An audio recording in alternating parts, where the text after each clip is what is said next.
পাকিস্তান ও বাংলাদেশের ছাত্র আন্দোলন কিভাবে এই আন্দোলনগুলো দুই দেশের রাজনৈতিক ইতিহাসে প্রভাব ফেলেছিল এবং কিভাবে সাম্প্রতিক কোটা সংস্কার আন্দোলন ও স্বৈরতন্ত্র বিরোধী সংগ্রাম এই ধারাবাহিকতার অংশ হিসেবে দাঁড়িয়েছে তাই আজকে আমরা জানব। পাকিস্তানে ছাত্র আন্দোলন শুরু হয়েছিল 1950-এর দশকে, যখন দেশটি তার নতুন স্বাধীনতা অর্জনের পর বিভিন্ন রাজনৈতিক ও সামাজিক সমস্যার মুখোমুখি হয়েছিল।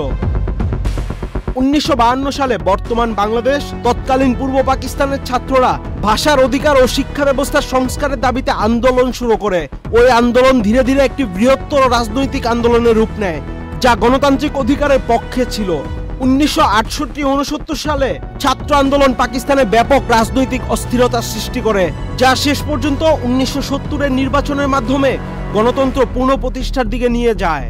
এই আন্দোলনগুলো পাকিস্তানের রাজনৈতিক প্রেক্ষাপটে ছাত্রদের শক্তিশালী ভূমিকা প্রকাশ করে এবং পরবর্তী সময়ে ছাত্র রাজনীতি ও সামাজিক আন্দোলনের প্রেক্ষাপট গড়ে তোলে। বাংলাদেশের ছাত্র আন্দোলনের ইতিহাস অত্যন্ত গৌরবময়। 1952 সালে ভাষা আন্দোলন ছিল বাংলাদেশের স্বাধীনতা সংগ্রামের প্রথম স্ফুলিঙ্গ। এই আন্দোলনে ছাত্ররা মাতৃভাষার অধিকার প্রতিষ্ঠার জন্য জীবন উৎসর্গ করেছিল।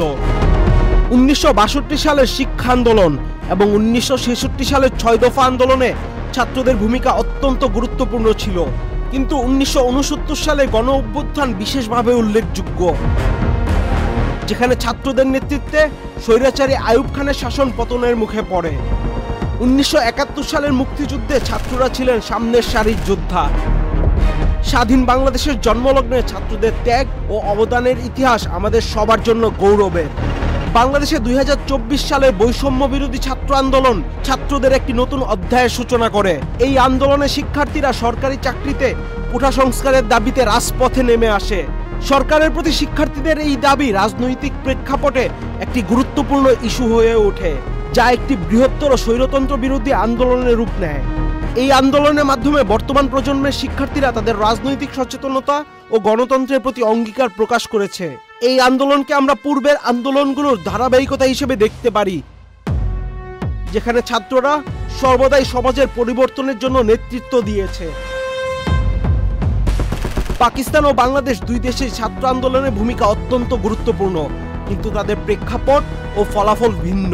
তৎকালীন পাকিস্তানে ছাত্র আন্দোলন মূলত গণতন্ত্র পুনরুদ্ধারের দিকে পরিচালিত হয়েছিল, যেখানে বাংলাদেশের ছাত্র আন্দোলন ছিল জাতীয় মুক্তির সংগ্রাম এবং পরবর্তী গণতন্ত্র ও অধিকার প্রতিষ্ঠার লক্ষ্যে কাজ করেছে।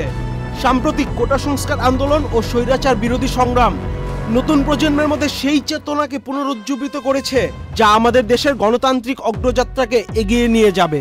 পাকিস্তান ও বাংলাদেশের ছাত্র আন্দোলন আমাদের শিখিয়েছে যে যুব সমাজ, বিশেষত ছাত্ররা, একটি দেশের ভবিষ্যৎ নির্মাণে কতটা শক্তিশালী ভূমিকা রাখতে পারে।